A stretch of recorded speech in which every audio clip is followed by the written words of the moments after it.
Saya Samsudin Alimsyah, mari kita bicarakan demokrasi.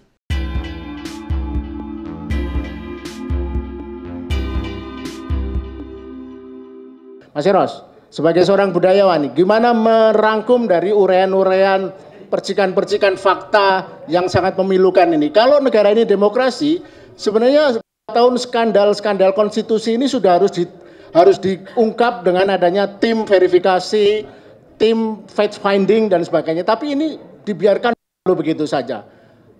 Mas Eros, tolong gugah kita agar lebih berbudaya negara ini untuk menjadi negara demokrasi, negara Pancasila yang benar. Silakan, Mas. Ya, Assalamualaikum warahmatullahi wabarakatuh. Saya udah dengar semuanya gitu ya, tapi saya terhibur waktu terakhir ya Mas Said Didu yang bicara ya, bahwa sebetulnya kita ini missing the point gitu ya, seolah-olah kok jadi subject matternya itu Jokowi, padahal dia cuma boneka. Jadi saya setuju, memang kita harus merubah cara kita melawan, cara kita bergerak gitu kan. Sebenarnya kalau lihat sudah begini, tinggal masa memanage saja kok ya. Nggak perlu lagi. Nah, yang saya tadi agak sampai detik terakhir masih diem aja gitu, kenapa? Kok masih percaya bahwa ini negara hukum gitu? Itu kegagalan berpikir menurut saya ya. Maksud saya bahwasanya it's supposed to be iya, tapi dasarnya kan nggak gitu ya, dasarnya begitu. Jadi perlawanannya juga harus berbeda. Kalau saya kok ngajurin ya, kalau yang nggak berani ya nggak usah bergerak gitu ya. Ya kalau berani ayo gitu kan. Jadi maksud saya punya rumusan yang saya nggak akan rubah. Resah, rusuh, revolusi. Sebab tanpa itu saya nggak lihat ada pemecahannya. Karena maaf, negara ini kan sudah kayak kartel ya. Itu lembaga-lembaga eksekutif, yudikatif, legislatif, suatu bagian daripada mereka.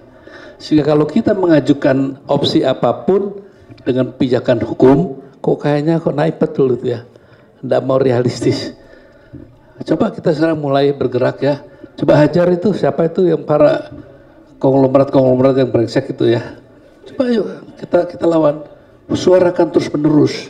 Nanti akan kebuka sendiri kok. Bahwa ternyata Jokowi itu gak punya apa-apa. Hanya kitanya selalu mengecilkan diri. Itu saya sedih gitu ya. Seolah kita ini kecil banget itu. Tadi bareskrim, tetek kucing lah bareskrim itu ya. Mau apa? Mau tangkap saya, tangkap. Gitu. Nah kalau kita berani begitu akan beda gitu ya. Tapi begini bergerak, oh jangan nanti begitu. Ya sudah jangan bergerak gitu ya. Jadi menurut saya saya sih ingin realistis saja ya. Ini mau pakai teori ini, teori itu, buku itu semua udah saya buang lah gitu ya. Karena nggak berlaku di Indonesia. Karena buku untuk kasus Fufapa, kasus Jokowi, nggak ada tuh. Di buku politik manapun nggak ada. Ya, jadi maksud saya, ini memang yang paling luar biasa saya sedih itu. Bagaimana Jokowi berhasil merusak peradaban kita sebagai bangsa. Ya. Kalau kita cuma masalah bangkrut di bidang ekonomi masih kita bisa perbaiki. Tapi kalau peradaban yang dirusak itu sangat mahal. Nah kalau sudah peradaban sudah rusak, terus kita nggak berani, kasarnya nih saya bukan panas-panasin untuk enggak lah. Saya juga apa ya, saya manusia biasa gitu kan. Saya sih ngomong apa adanya aja gitu ya. Mau tangkepan gitu loh. Kan jadi enak gitu. Kalau kita gitu, coba kita desakralisasi dulu nih si Jokowi ini ya. Ini kan masalahnya terlalu dari apalagi yang bilang, maaf ya Mas Dedi ya, saya tuh nggak begitu nyaman dengarnya tuh. Strategi ulung, bajingan ulung ya gitu. Kalau strategi itu biasanya berkaitan dengan kebaikan. Ya. Kalau yang tidak dengan kebaikan, itu namanya ya maaf, culas gitu ya. Jadi keculasan yang paling luar biasa. Sehingga saya mengajak teman-teman, kita udah dengar Mas Roy ini lama ya. Gak ada tuh gerakan tuh di bawah tuh yang terorganisir. Malah nantinya Mas Roy ini jadi tontonan. Apalagi dia senang bawa wayang-wayangnya itu ya. Nah, begitu juga Mas Said itu ya. kemana-mana, luar biasa. Tapi rakyat tidak bergerak, kenapa sudah bisa nonton? Dengan menonton seolah-olah ikut bergerak. Jadi psychological reality itu ya. Coba tolong dipikirkan lah ya. Ayo kita semua ini yang punya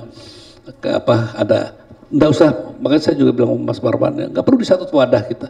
Berpisah lah, berpencar tapi menyusun. Berpisah, menyusun, menyatu dan bergerak. Itu yang saya inginkan dari teman-teman. Enggak usah lagi kita berharap kayak Prabowo segala. Kalau nanti ibu-ibu nih ya mendatangin setiap mall nanti ya, lihat sekarang ini kan naikin 1% katanya ya, tapi dampaknya kan 9,sekian% dampaknya. Nanti ini akan pasti ada dampaknya. Bagus juga hilangnya pekerjaan, pasti ada dampaknya. Nah kalau kita tidak siap-siap, nanti rakyat itu tidak akan terkendali. Saya kok berharap ya bahwa tidak usah takut. Kadang-kadang tuh orang tuh takut bilang revolusi gitu, takut itu ya. Padahal Jerman itu revolusi besar sekali itu. Waktu masuk di Jerman Timur ke Jerman Barat bersatu, itu revolusi luar biasa. Nggak ada tuh darah berdarah ya. 17 Agustus juga begitu. Jadi kita harus berani lah. Tapi kalau masih berpikir nanti Barreskrim, nanti ini, nanti Prabowo, biarin aja lah Prabowo gitu ya. Nanti juga dia insaf sendiri kok. Kalau rakyat itu bergerak, dia mau apa gitu loh. Tapi saya meyakini dengan pendekatan kebudayaan ya, tidak ada catatan yang saya pernah dapat raja yang baru mau jadi bayang-bayang raja yang lama. Nah, ini pasti ada waktunya. When the time is come, pasti dia bergerak. Nah, bagaimana kita menyediakan aja vitamin-vitamin buat dia, gitu kan? Dan saya rasa kalau soal keberanian, kalau keberanian kan sudah teruji kok ya. Nanti benchmarknya nanti di pilkada ini ya. Apakah pilkada ini ternyata semua jagoannya Jokowi menang ya. Itu kan satu hal yang harus kita lihat sebagai satu realita politik. Karena kita legal formal menjadi pijakan kita. Saya nggak mau berpijak pada legal formal. Maksud saya, yuk kita harus menjalankan negeri secara berkonstitusi. Pertanyaan saya, konstitusi yang mana? Konstitusi yang sudah didesain oleh oligarki atau konstitusi yang seperti kita yakinin bahwa seharusnya begitu. Jadi gitu aja, saya tidak bisa memberi banyak kecuali mengajak teman-teman ya. Saya kok nggak begitu suka ya memperolok-olok itu ya, nggak begitu suka saya. Bergerak menjatuhkan saya suka sekali ya. Jadi mohon coba dipikirkanlah ini ya. Saya rasa itu aja. Terima kasih Mas Lukas, saya kembalikan Sun. Ya, terima kasih Mas Eros.